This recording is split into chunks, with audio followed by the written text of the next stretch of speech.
करो, गुरु पे भरोसा करो। और साहिब कह रहे झूठे गुरु को झटक दे, शिष्य शाखा को फूक और वाह में दोष जरा नहीं, शब्द कहा हमको। झूठे गुरु को झटक दे। झूठा गुरु कौन होता है? जो झूठा नाम दे। दो प्रकार के नाम है इस दुनिया में, एक सतनाम है, एक असत नाम है। अब सतनाम और असत नाम में फर्क क्या है? जो गुरु तुम्हें सतनाम सतनाम जपवा दे वो झूठा गुरु है। किसी को दिया तो नहीं है सतनाम गुरु जी ने? फिर ठीक है। जो सतनाम सतनाम जपवा दे वो झूठा गुरु है, और जो सतनाम लखा दे वो सच्चा गुरु है। सतगुरु सोई सतनाम बतावे, बतावे जपावे नहीं। बताए मुझे कि सतनाम क्या है। सतनाम का मतलब होता है सच्चा नाम। अब तुम्हें गुरु ने दे दिया सतनाम सतनाम जपो, इसका मतलब तुम जप रहे हो सच्चा नाम सच्चा नाम सच्चा नाम।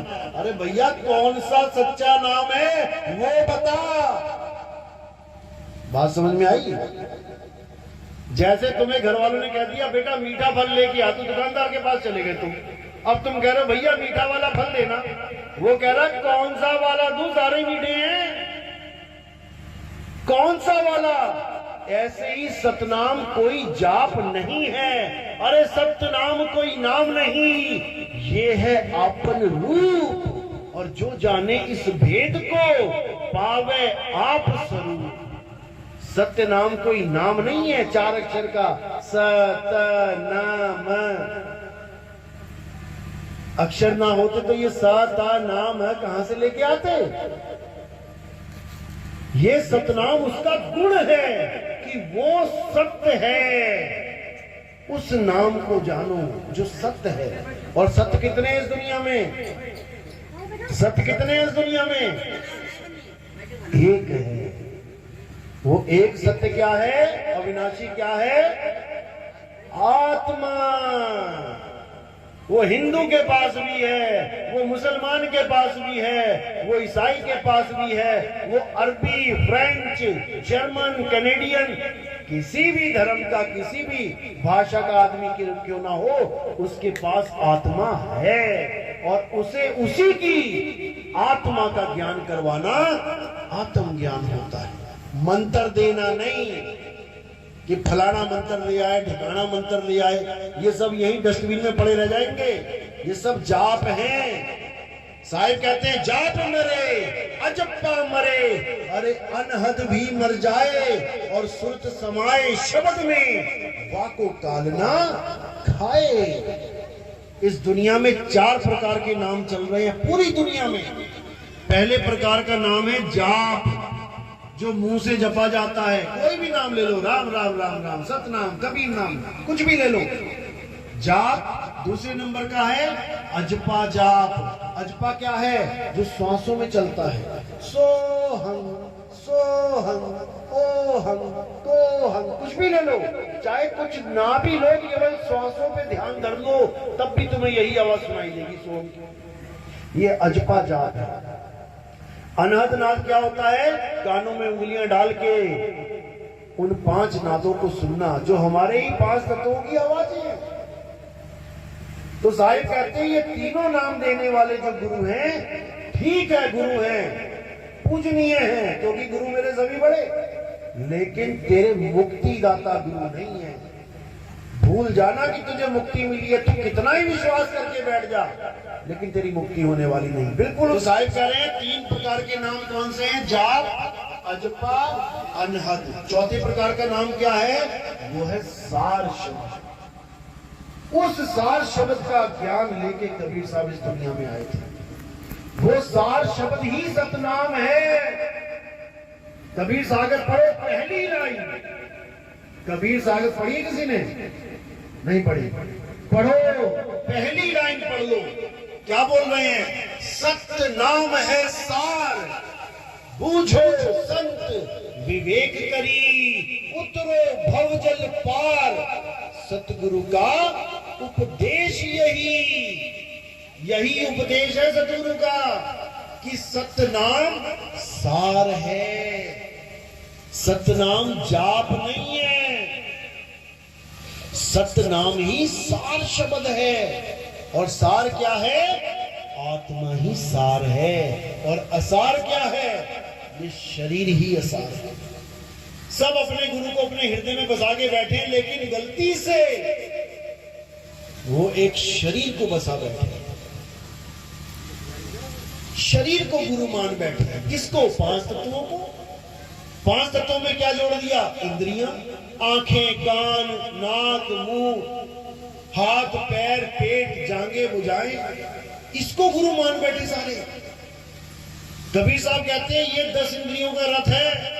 5 ज्ञान इंद्री, 5 कर्म इंद्री। कर्म इंद्री कौन सी है? हाथ, पैर, मुख, लिंग और गुदा कर्म करते हैं ये। ज्ञान इंद्रियां क्या है? आंख, कान, नाक, जीभ और ये त्वचा। आंखों से हम रंग पहचान लेते हैं, काला है, पीला है, ज्ञान हो गया। कानों से हम सुन लेते हैं, पापा आए, मम्मी आए, शेर दहाड़ा, बिल्ली में आई, घोड़ा बोल रहा है, ज्ञान हो गया। नाक से हम सूंघ के ज्ञान लेते हैं, खुशबू है, बदबू है। जीभ से हम चख के ज्ञान लेते हैं, खट्टा है, मीठा है, कड़वा है। और चमड़ी से हम छू के ज्ञान लेते हैं, ठंडा है कि गर्म है।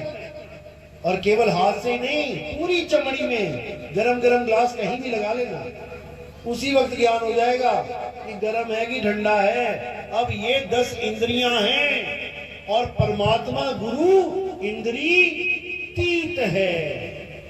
इसको समझ लो, परमात्मा और गुरु इंद्रियतीत है। इंद्री क्या है? इंद्री तो काया है, देही है। तुम जिसको आदमी और औरत मान बैठे हो वो केवल डिजाइन है इस 5 तत्वों का। जैसे मिट्टी से एक कुम्हार ने घड़ा बना दिया, उसी मिट्टी से एक सुराही बना दी। अब केवल तुम्हें दिखाई दे रहा है कि वो घड़ा है, वो सुराही है, लेकिन असल में वो दोनों ही मिट्टी है। तुम्हें लग रहा है कि ये आदमी बैठे हैं, ये औरत बैठी है, केवल डिजाइन की वजह से। असल में वही 5 तत्व तुम्हारे पास है, वही ये है। दोनों को, एक आदमी एक औरत को मिक्सी में डाल के अगर घुमा दिया जाए तो जो निकल के आएगा बाहर, तुम पहचान नहीं पाओगे कि आदमी है कि औरत है। केवल डिजाइन की वजह से तुम्हें लग रहा है कि मेरे गुरु तो आदमी है और मेरी गुरु औरत है। कई लेडीज गुरु भी है। कबीर सागर में 3 नंबर पेज पे बिल्कुल स्पष्ट साहेब ने निबेड़ा कर दिया। कहते तुमसे कहूं मैं नाम विचारी, ना वो ज्योत, ना पुरुष, ना नारी। इसको समझो, जिसके साथ प्रीत लगानी है वो ना पुरुष है ना नारी है, और ना ही वो कोई ज्योति प्रकाश है कि तुम्हें प्रकाश ही प्रकाश दिखाई दे गया, तुम सोच रहे हो मुझे परमात्मा मिल गया। ये प्रकाश ही काल भगवान है, यही काल भगवान है जो त्रिकुटी में बैठा है। बड़े बड़े देवी देवताओं को, बड़े बड़े मुनियों को, बड़े बड़े पीर पैगंबरों को इसने मूर्ख बना दिया। साहिब कहते निज मन करत जहां ठकुराई, सो नैनन पिछवारा है, कर नैनो दीदार महल में प्यारा है। तुम्हारा निज मन, ये मन ही काल है, मन ही स्वरूपी ज्योत निरंजन, और तुम्हें राग भरमाई हो, ए हंसा तू अमर लोक का बड़ा कालवश आई हो। यही काल है, इसी में सारे अटके हुए हैं। अब क्या करना है? भेदी गुरु से नाम लेके इस काल के सिर के ऊपर पैर रखना है। अगर तुमने काल के सिर पे पैर नहीं रखा तो भूल जाना कि तुम्हें मुक्ति मिलेगी। ये नाम जपते जपते तुम इंसान से तोता बन गए। तोते को नाम दे दिया, बेटा जपो राम राम, तोता लगा हुआ राम राम राम राम। उसको पता भी नहीं है मैं नाम किसका जप रहा हूं, ये है कौन। 4 फोटो लगा दो, बीच में एक फोटो राम जी की, पहचान भी नहीं पाएगा मैं नाम जप किसका रहा हूं। वही हाल हमारा है। क्या है सतनाम, कौन है सतनाम, कौन है सतपुरुष, कौन है सोहंग, किसी को कुछ पता ही नहीं है। बस जो गुरु जी ने दे दिया लगे हुए हैं, इसी का निबेड़ा करना है। तो नानक साहब कहते हैं अपनी वाणी में, जे तू पढ़िया पंडित बिन दो अक्षर दो नामा, प्रणवत नानक एक लंगाए जेकर सच समावा।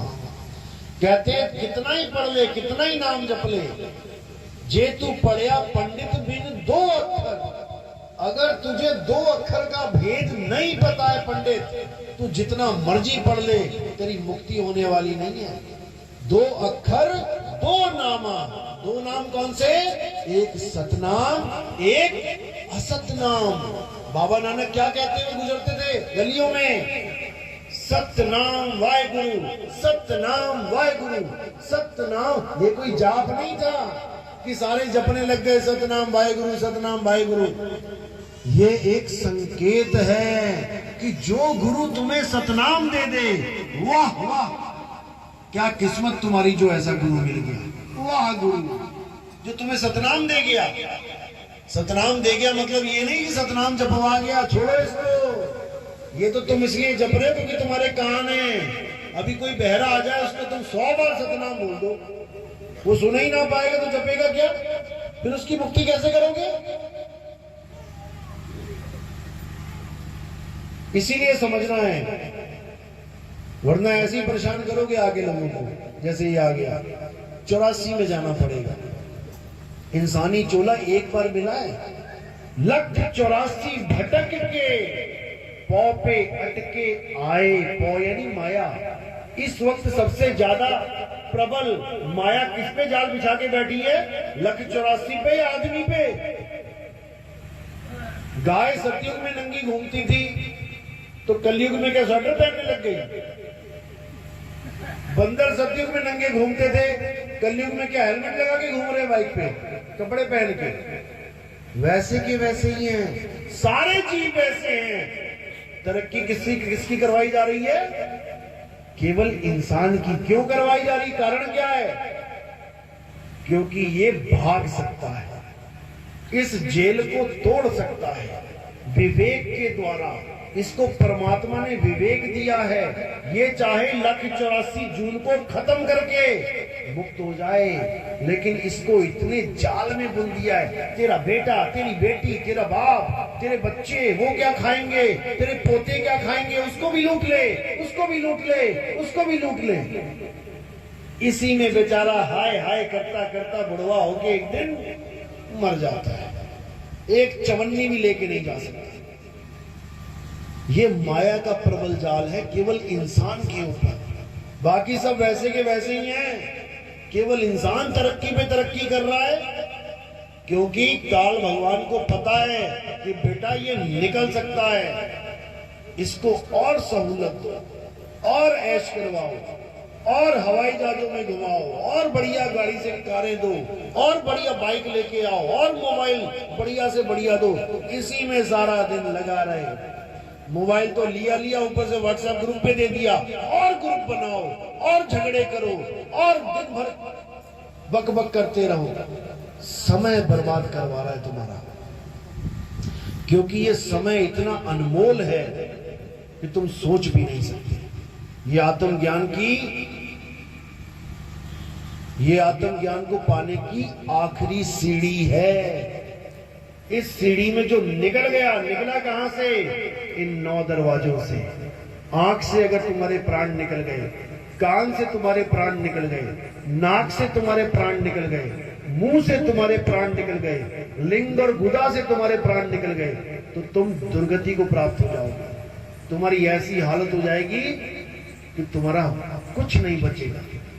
और जो गुरुआ लोग हैं वो जब शरीर छोड़ेंगे तो उसके लिए क्या बोला साहिब ने, अरे झूठा गुरु अजगर बना, लख 84 जाए और सारी संगत चींटी बनी, तोड़ तोड़ के खाए। क्यों, गुरु ने अपना जन्म तो बर्बाद किया 52 अक्षर के चक्कर में, चेलों का भी बर्बाद कर दिया। अच्छा डॉक्टर हो, इलाज बढ़िया करे, सम्मानित किया जाता है। और नीम हकीम खतराए जान, तुम्हें पकड़ा दी गोली और तुम्हारा हालत खराब हो गई, मर गया घर का मेंबर, तो कौन उठाने आता उसको? ससुराल वाले आते हैं। कौन खोल के बैठा है ये दुकान?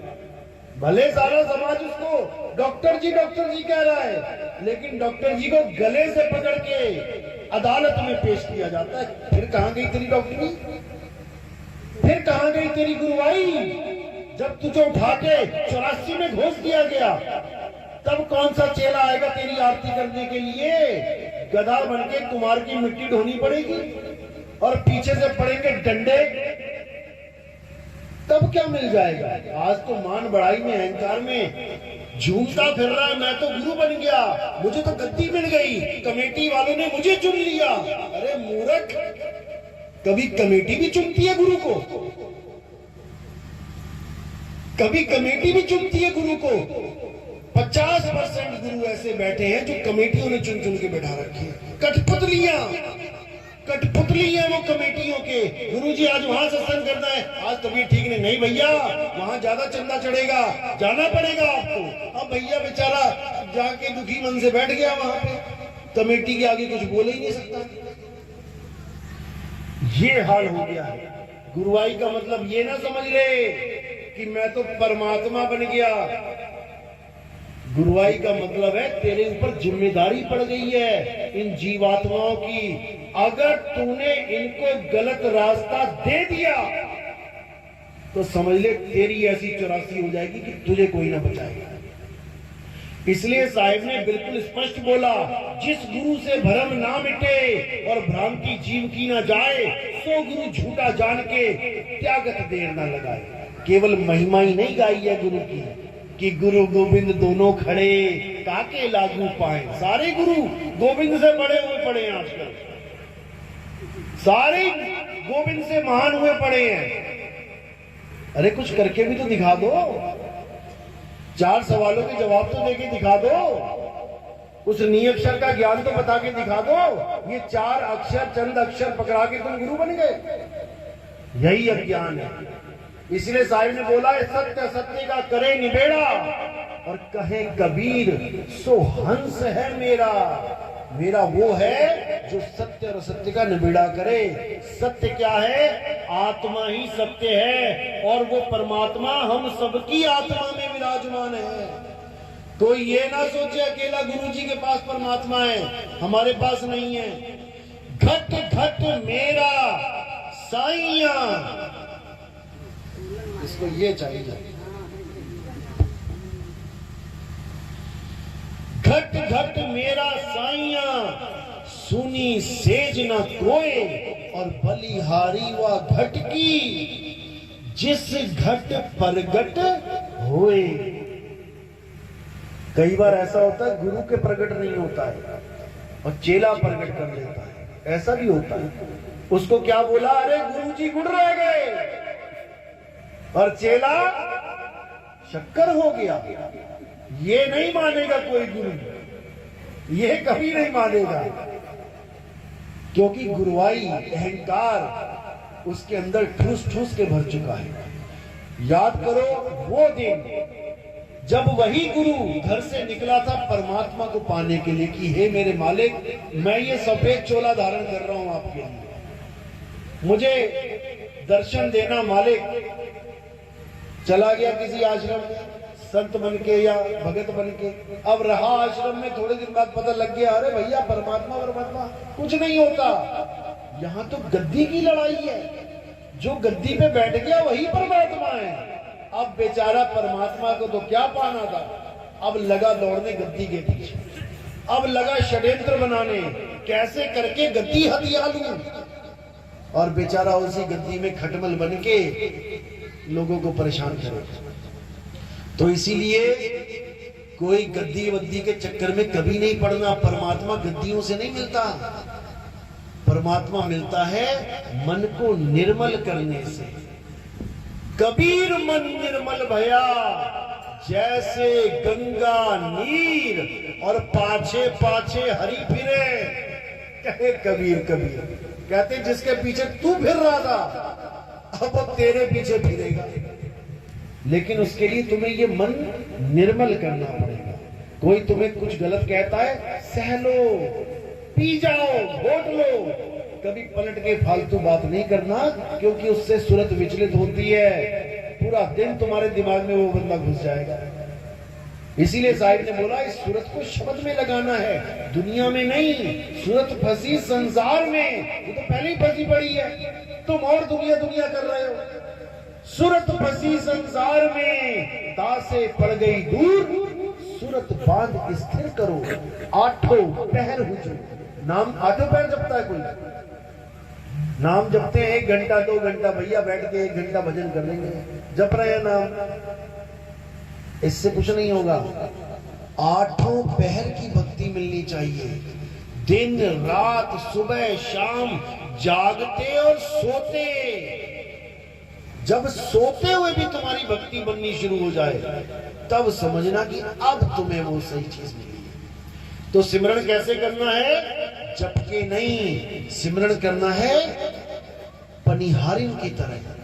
कैसे? अरे सिमरन की सुध यूं रहे, ज्यों गागर पनिहार, और बोले डोले सूरत में, कहे कबीर विचार। बोले डोले सूरत में, यानी कि पनिहारिन को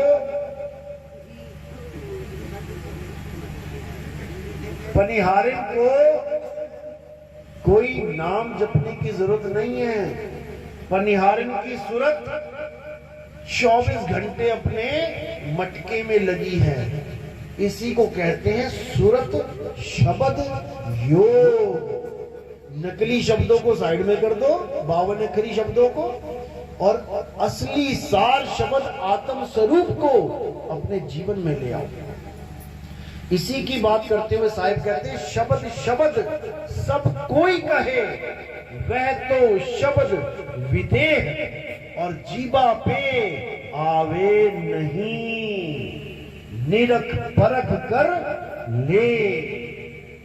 वो शब्द जीवा पे नहीं आता, उस शब्द का ज्ञान प्राप्त करना है। शब्द शब्द बहु अंतरे, सार शब्द मत लीजिए, और कहें कबीर जहां सार शब्द नहीं, दृग जीवन सो जीजिए। धिक्कार है उस इंसानी चोले पे जो इतना बुद्धि लेने के बाद भी अक्षर और अक्षर यानी 52 अक्षर और आत्म अक्षर को अलग अलग नहीं कर पाया। तो साहिब कह रहे हैं एक नाम को जान के और दूजा दे बहा। जो गुरुओं ने नाम पकड़ा दिए तुम्हें, काखा गा वाले, उसको बहा दो। एक नाम को जान के दूजा दे बहा, और चंचल से नहीं चल भया, नहीं आवे नहीं जा। चंचल यानी फंसा हुआ है बेचारा 84 में, और निचल यानी अडोल आत्मा के साथ जुड़ जाता है। अब वो भी अडोल हो जाएगा। और कैसे होगा? विहंगम चाल से। जो गुरु ये कहे पहले त्रिकुटी में ध्यान लगाना पड़ेगा, फिर सहस्त्र दल कमल में पहुंचेंगे, फिर वहां से मानसरोवर आएगा, फिर फलाना ठिकाना आएगा, मारो इसको काटा, बिल्कुल इस चाल को ही काटा मारो। ये चाल विहंगम चाल है ही नहीं। कोई अगर ये कहे कि मैंने दिल्ली से बंबई की फ्लाइट पकड़ी, बीच में मुरादाबाद आया, इटावा आया, बनारस आया, मध्य प्रदेश भी आ गया, तो उस बेवकूफ को पता ही नहीं है विहंगम चाल क्या होती है। वो बेवकूफ बना रहा, वो ट्रेन में चला गया गलती से और सोचता है प्लेन में बैठा हूं। विहंगम चाल होती है सीधी विहंगम चाल। अरे शब्द विहंगम चाल हमारी, और कहे कबीर सतगुर दई ताड़ी, खुले कपाट शब्द झनकारी, और पिंड यंड के पार सो देश हमारा है, कर नैनो दीदार महल में प्यारा है। विहंगम चाल से तुम्हारी सुरता उस शब्द के पास जाएगी। इसी को गरीबदास जी ने वाणी में बोला, अरे सतगुरु के लक्षण कहूं, अचल विहंगम चाल, हम अमरापुर ले गया ज्ञान शब्द सरघाल। जैसे मटका रखती है पलिहारिन अपने सिर पे, ऐसे ही मेरे सिर पे ज्ञान शब्द रख दिया गुरु ने, और मैं उस शब्द में समा गया। तब तुम्हारी मुक्ति होगी, ना कि इन अक्षरों को जपने से। चलो, आज का सत्संग पहली डोज है, काफी है। और अगर इसको अच्छी तरह समझना है तो हमारे सत्संग YouTube चैनल पे आते हैं, आपने बोलना है या लिखना है वो आप देखना। टाइप क्या होना चाहिए, कहत कबीर सुनो भाई साधो नितिन दास। बस तुमने इतना लिख के ओके कर देना है। वहां पर सामने एक फोटो आएगी कबीर साहब की, गोल सी पीली सी, बस तुमने वहां सब्सक्राइब का बटन दबाना है और उसके बाद सीरियल नंबर से 1 2 3 4 सत्संग सुनने शुरू कर देने हैं। अगर किसी को इतना नहीं आता तो बस इतना लिखे, नितिन दास सत्संग नंबर 1, नितिन दास सत्संग नंबर 2, नितिन दास सत्संग नंबर 3, अपने आप आने लग जाएंगे। 1 2 3 4 5 6 ऐसे करते करते जब आप सुनोगे तब आपके सारे भ्रम खत्म हो जाएंगे, सारी दुविधा दूर हो जाएगी।